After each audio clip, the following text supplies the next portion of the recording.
Bom, gente, então agora a gente vai dar continuidade ao que a gente estava falando em relação à conservação, né, dos ambientes, e da biodiversidade.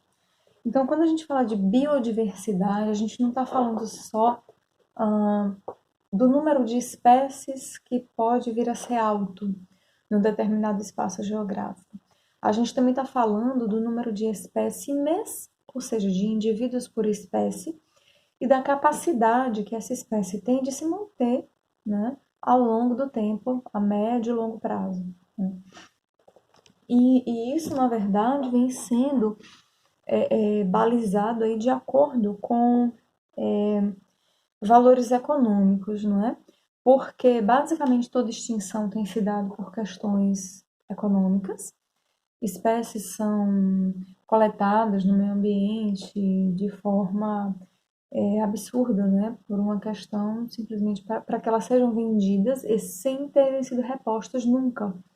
Então, muitas espécies desapareceram assim. Hoje, a gente tem uma relação de extinção e economia muito profunda porque a gente está causando extinções em massa de espécies em determinados ambientes e a gente está perdendo um bem de um valor inestimável, né? Por que extinguir espécies tem sido tão comum e por que essas perdas são consideradas inestimáveis, incalculáveis economicamente, né? Vejam só, ao longo da economia ambiental, tá? Que é obviamente a economia que envolve os fatores do meio ambiente e leva em consideração as ações antrópicas, né, sobre esses fatores e sobre essas comunidades, essas relações ecológicas. O que a gente entende é que ninguém vende um produto por um preço justo porque quer, que é legal, porque diz, ah, eu vou vender assim para todo mundo ter. Ninguém vai vender, sei lá, uma máscara hoje, que é um produto que todo mundo precisa, mas não dá para vender uma máscara por R$ 100, porque ninguém vai comprar. Também não dá para vender uma máscara por 50 centavos, embora muita gente queira pagar esse valor, ninguém vai querer produzir uma máscara por esse valor, porque não vai gerar lucro, não vai ser interessante. Então a economia acaba chegando ao meio termo, né? É o preço que alguém quer pedir, que é balizado com o preço do que alguém pode pagar ou desejaria pagar, e esse chega ao meio termo. E isso é uma questão da economia formal. E quando a gente passa para o âmbito do meio ambiente, a coisa fica complexa, porque muitas vezes não são só esses valores que estão, digamos assim, sofrendo impactos aí da vontade de um e de outro ser humano, no caso do produtor e do consumidor. É o próprio ambiente que sofre com a falha no mercado, que é considerado o quê? Bom, quando alguém vai produzir um produto qualquer, ele pode impactar negativamente outras pessoas com aquilo, né? Outras comunidades que vão envolver outras pessoas, e essas pessoas podem sofrer. Então, para um ter lucro, outros têm que viver na miséria. É, a gente não precisa nem explicar isso, porque é o que a gente vive cotidianamente no Brasil, né? A gente só precisa explicar isso para gente burra, ignorante, mas para alguém que tem um mínimo de entendimento, de visão, de vida em grupo, né? De preocupação com o próximo, enfim, não é preciso explicar algo desse tipo, né? Hoje, para evitar que acabem degradando ambientes e impactando outras populações, por exemplo, populações ribeirinhas, elas vivem da pesca ali naquele rio e de repente uma indústria têxtil está poluindo o rio, essas pessoas estão morrendo de fome para o dono da indústria têxtil ter lucro. E ele tem sozinho, porque os funcionários não têm esse lucro juntamente com ele, eles acabam sendo indivíduos explorados, não é? Ele tem um retorno financeiro muito maior do que o trabalho que ele realiza, e aí ele tem uma série de justificativas injustificáveis, né? Para isso daí. Enfim. Seriam, na verdade, falsas justificativas, né? Justificativas capitalistas, mas que não condizem com nada que seja real, né? É como se se criasse um mundo, uma ficção, E aí, nessa ficção, essa justificativa é possível, né? Porque ninguém é dono de espaço terrestre nenhum, né? Como é que você é dono de um espaço terrestre? Esse espaço é sempre comum, né? Mas não na nossa sociedade atual. As pessoas deram um jeito de dizer que aquilo é seu, né? Bom, enfim. Hoje, para evitar que essas falhas no mercado gerem impacto sobre a natureza, existe o que a gente chama de relatórios de impacto ambiental. Então, geralmente, biólogos, ecólogos fazem esses relatórios de impacto ambiental, né? Estudos de impacto ambiental também, né? Os RIMAs, os EIAs, são instrumentos ambientais para, digamos assim, evitar que grandes desastres ambientais aconteçam e populações inteiras possam ser prejudicadas por conta, por exemplo, da implementação de um resort numa área de mangue, né? Parece óbvio, né? Justificar o óbvio é uma coisa realmente irritante, mas quem trabalha com ecologia trabalha com isso, né? Você tem que justificar o óbvio porque tem alguém que acha que é super interessante para ele ganhar muito dinheiro acabando com a fonte de renda de outras pessoas simplesmente pelo fato dele ter dinheiro para isso, né? O que já é por si só um paradoxo, mas enfim, tá? Uma outra coisa que acontece e que é muito problemática em relação aos recursos ambientais são as áreas comuns, né? Que loucura! Tudo aquilo que é comum é muito mais difícil de ser preservado. Se algo é meu, eu preservo porque é meu. Então é uma questão bem egoísta mesmo. Se algo é nosso, então eu vou destruir, porque se o outro também destrói, né, eu vou ser um otário. Se eu também não destruir, eu quero a minha parte. Então tudo que é comum é destruído primeiro do que aquilo que é particular, né? A gente percebe isso em tudo, né? Então quando você tem, inclusive isso é descrito, né, ao longo da história como tragédia dos comuns, né? Então tudo aquilo que é de todo mundo nossa, é assassinado a curto prazo. A gente tem áreas de proteção ambiental parciais, né? Essas áreas, elas são assim, elas funcionam assim. Cada pessoa, cada indivíduo daquela comunidade tradicional recebe uma parcela da área em questão para poder realizar suas atividades ali, mas também de uma forma sustentável. E tem uma outra área que é em comum, que todo mundo deve preservar. Aí o que que acontece nesses locais? Não tem fiscalização também, mas é o que que acontece sempre.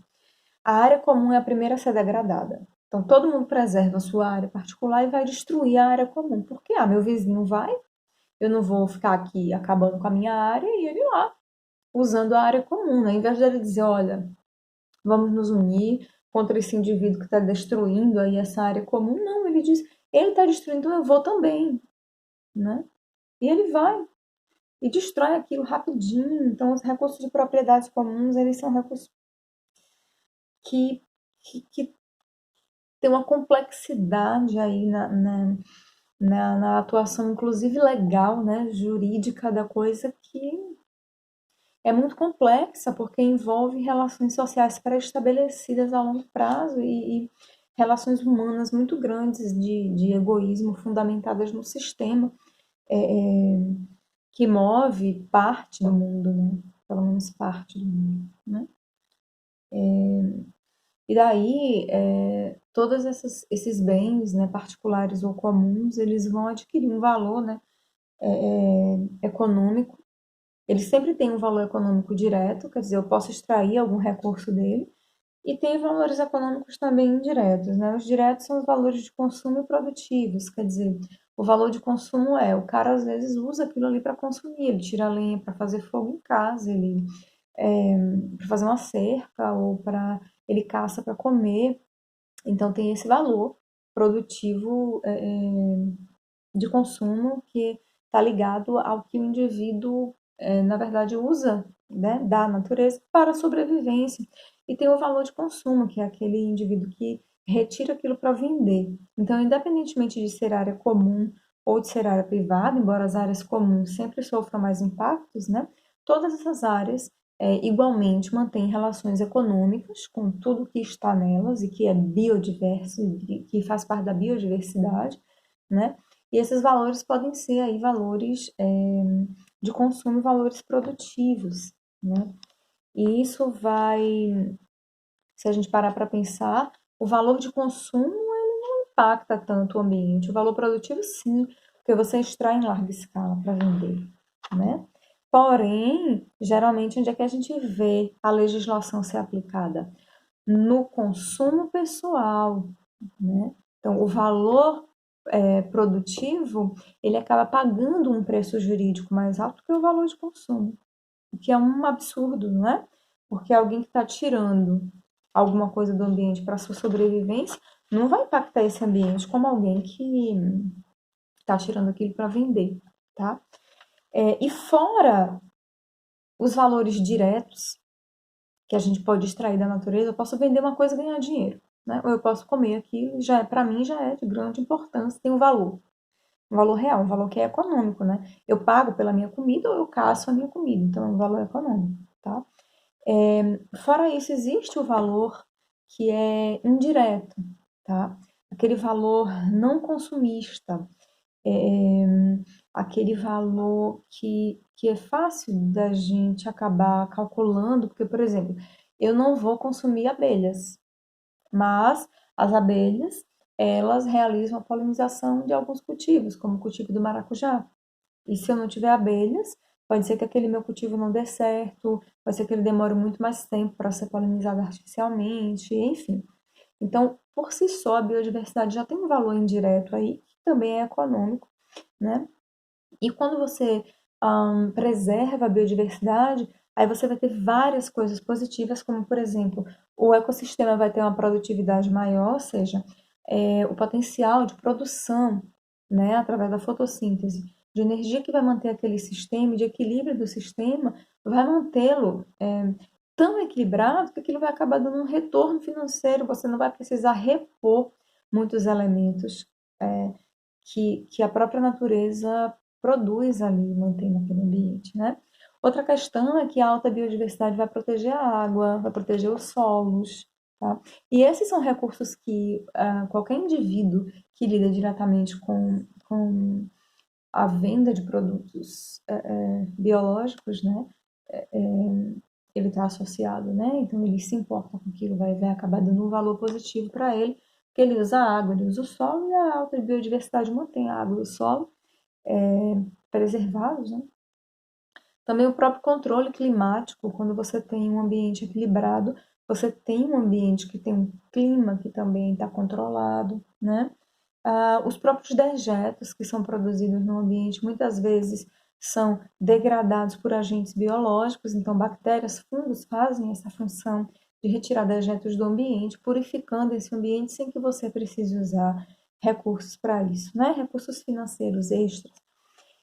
O relacionamento entre as espécies também é importantíssimo quando isso acontece, porque muitas vezes você não entende que se degradar uma determinada espécie, a médio e longo prazo a sua cultura ou a sua criação de animal vai ser prejudicada pela ausência daquela espécie, porque vai gerar um desequilíbrio ecológico mais para frente, né?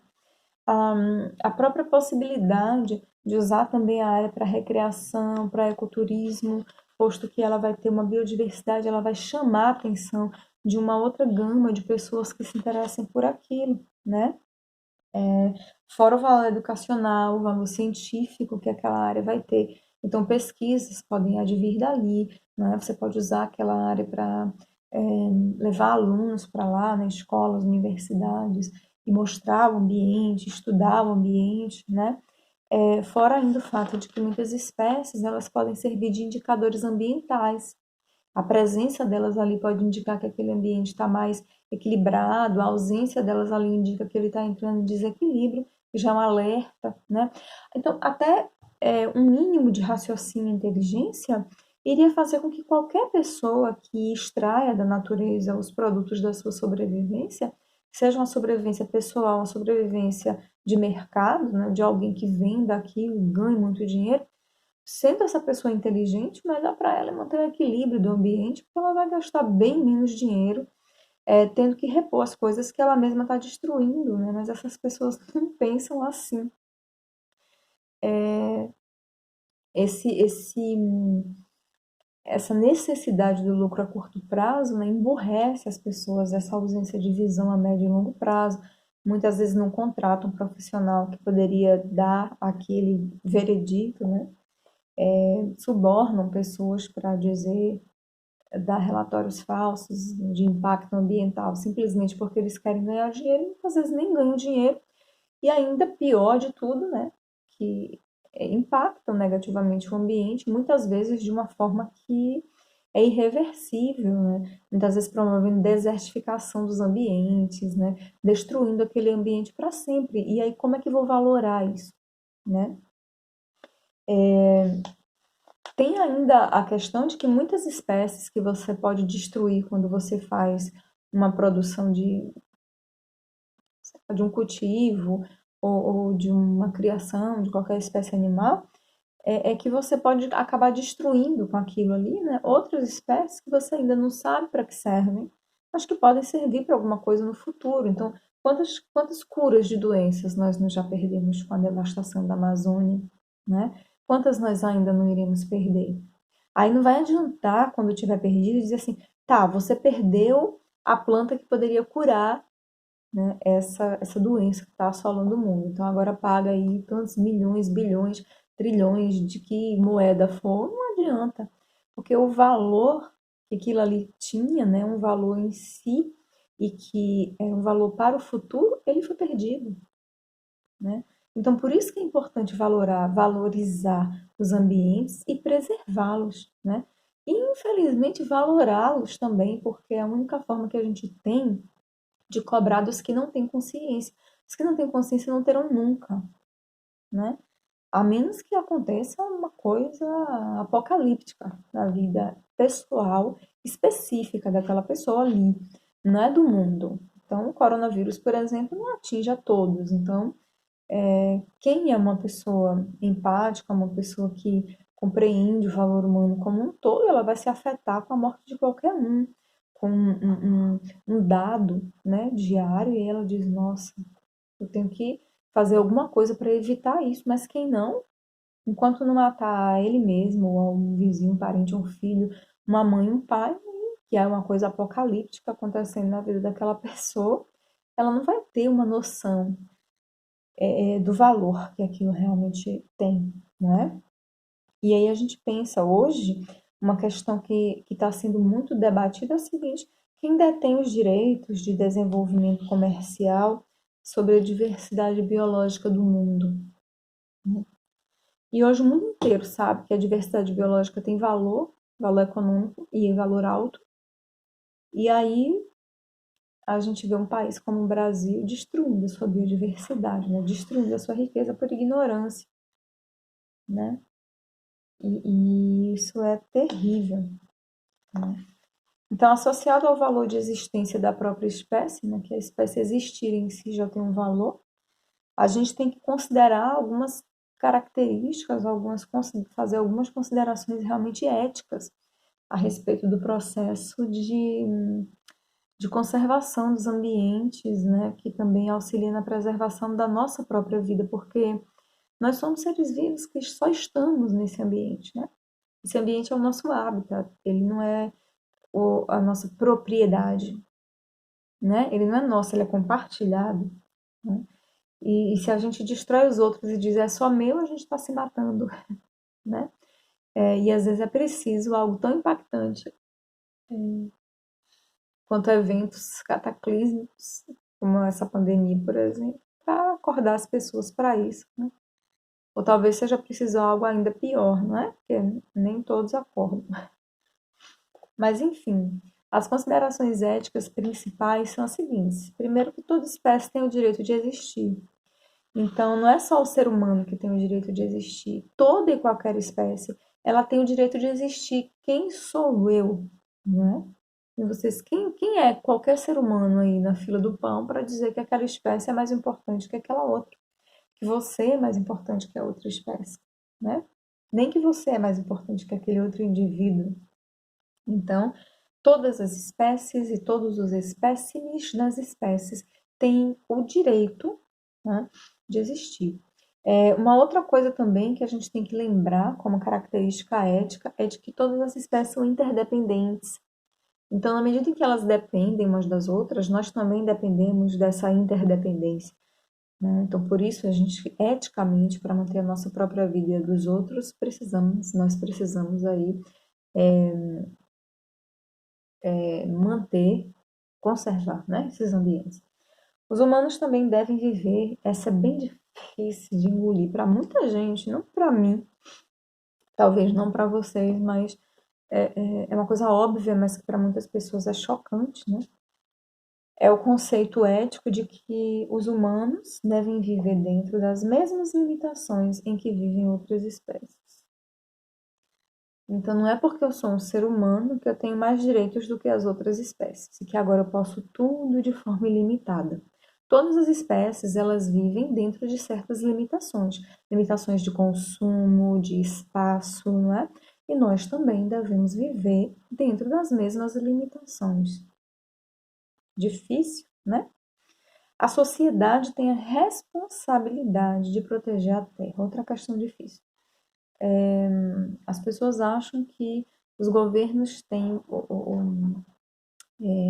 a responsabilidade de proteger os indivíduos contra a violência, enfim, contra a falta de dinheiro, né? Mas, independentemente de preservar a própria vida, a sociedade ela tem essa responsabilidade de proteger toda a terra.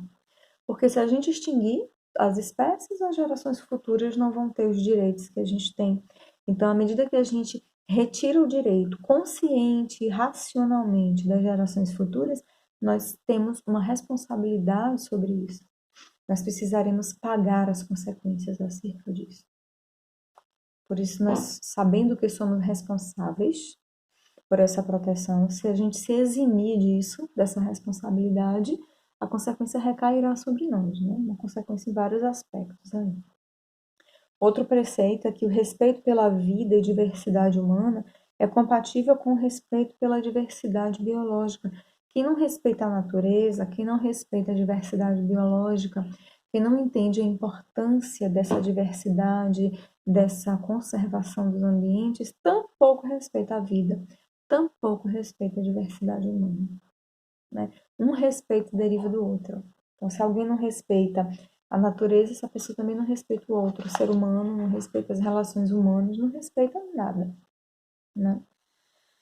A natureza tem um valor estético e espiritual que transcende o seu valor econômico, né? Olha a ciência falando do valor espiritual. Então, há coisas que transcendem o valor econômico. Geneticamente, nós adoramos estar num lugar, nós nos sentimos bem em estarmos num lugar onde a natureza prevalece, onde há o equilíbrio, onde há ar puro, onde tem fontes de água, onde passam animais. Isso transforma a nossa vivência em relação àquele lugar, o nosso estado de espírito. Nós não nascemos para vivermos, sabe, presos entre quatro paredes. Nós nascemos para estarmos no ambiente, para sentirmos o vento, para nadarmos nas fontes de água, né? Então, isso é genético. Isso não é uma coisa que é só transcendental ou é religiosa. Tem nada a ver. Isso é genético, né? A gente realmente sente esse bem-estar. Então, o nosso bem-estar emocional, psicológico, depende do nosso contato positivo com a natureza. Para a gente não adoecer a nossa mente e o nosso corpo, a gente precisa estar em contato. Olha que obrigação interessante, né? Com a natureza e sua biodiversidade. Então, existem valores acima do valor econômico que devem ser levados em consideração.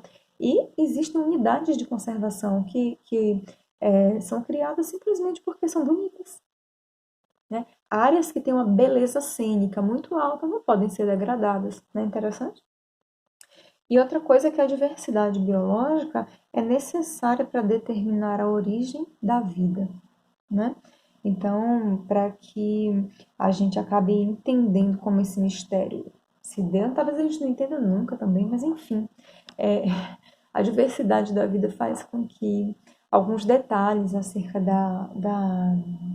da origem da vida possam vir a ser compreendidas, né? Então, seja lá como for, isso é de suma importância, né? Essa não extinção dessas espécies, essa conservação dessas espécies, né? A, digamos assim, a responsabilização do ser humano sobre as suas atitudes, né? Sobre os seus impactos antrópicos, sobre a natureza, né? Isso tudo é política, né, gente? Isso tudo é política. A ecologia é política, né? A vida da gente, a, a desigualdade social ou não, ela é política, né? Não tem como despolitizar esses assuntos, né? A economia, ela é política, enfim. O que que acontece? Hoje a gente tem uma série de condições que estão evitando ou levando a cabo, evitando a conservação dos ambientes, né, fazendo eles desaparecerem, né, não estão levando em consideração nenhuma dessas considerações éticas que a gente acabou de discutir. Então, a gente tem hábitats sendo destruídos completamente. Então, a gente tem caatingas que estão entrando em desertificação, né, virando desertos mesmo. Ninguém está responsabilizando ninguém. A gente tem represas estourando aí, devastando áreas, poluindo rios eternamente, solos, destruindo populações inteiras e ninguém está sendo, é, é, é, de alguma forma, questionado ou pagando pelos seus atos, né? Ninguém tá pagando por nada. Virou uma bagunça, né? A gente precisa ter a legislação do lado da população, do lado da ecologia, né? Já que as pessoas só sabem agir assim. Hábitats que nunca mais serão regenerados, a gente nunca mais vai ter.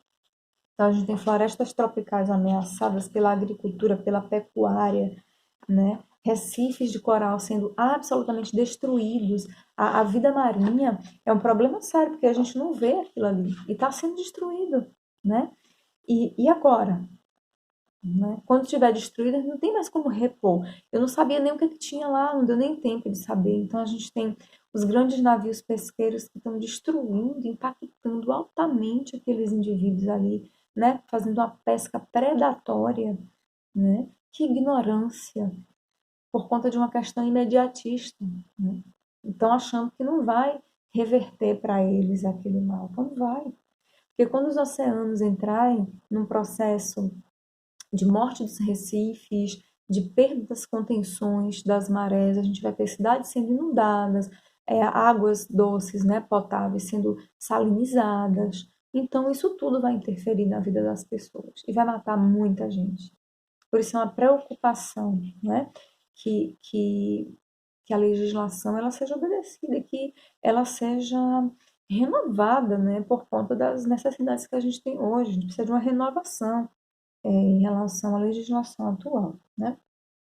A gente também tem os efeitos de borda sobre as propriedades agrícolas, ninguém respeita essa borda, né? Essa margem que tem que existir ao redor da propriedade antes de começar a área de preservação ambiental, para que os impactos que sejam que aconteçam na área produtiva não cheguem às florestas, aos fragmentos que estão sendo preservados.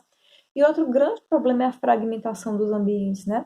As pessoas não estão preservando áreas grandes de floresta, elas estão preservando pedacinhos de floresta, geralmente aquelas partes que não são não, passíveis de uso pela agricultura ou pela pecuária, o que é um absurdo. Então, cadê a legislação, né, nesse aspecto? E mais voltado para o tema da nossa abordagem no nosso projeto de extensão, né, são os pesticidas, né, os agrotóxicos. Essas degradações e poluições do hábitat por esses pesticidas levam a uma biomagnificação, né, dos compostos biológicos. Eles se transformam, eles continuam sendo orgânicos. Isso acontece naturalmente no ambiente, essa alteração química, e isso gera uma poluição que se estabelece naquele ambiente, perdura ao longo de décadas, de centenas de anos às vezes, e vai entrando na teia alimentar até chegar nos seres humanos, mata pessoas, mata animais, direta e indiretamente, afeta a saúde das pessoas, né? O uso de vários agrotóxicos, inclusive no governo atual, foi liberado, o que é um absurdo, né? Porque foi feito sem nenhuma pesquisa, né, relacionada a pessoas competentes para que isso fosse feito, né? Ah, então a gente tem aí solos que estão sendo degradados, que estão sendo poluídos para longo prazo, e quando a gente quiser reestruturar esses ambientes, a gente vai precisar de pelo menos 10, 20 anos para transformar esse local num ambiente novamente de produção orgânica, e provavelmente a gente não vai ter esse tempo hábil quando nós finalmente descobrirmos que a gente tem que parar com isso imediatamente, né? Então é uma coisa muito complicada. O Brasil ele se beneficiou de um atraso tecnológico inicialmente, que a gente acabou não usando muito esses pesticidas, só que de repente explodiu, né? E aí quando explodiu, as pessoas começaram a usar todo tipo de produto químico. Hoje a gente tem uma quantidade enorme de pessoas usando esses produtos de forma indiscriminada e escondida, né? Velada. Eles fingem que não estão usando, mas tem depósitos específicos para isso. Então, a gente tem aí é, agrotóxicos que são teratogênicos, que causam problemas em fetos, carcinogênicos, que causam câncer nas pessoas, mutagênicos, que são que acabaram de ter o registro concedido por decretos federais, né? E antes a gente acabou tendo um retrocesso aí. Então é preciso discutir também juridicamente essas questões, não é? Porque é preciso lançar mão, né, desses recursos. Então é nesse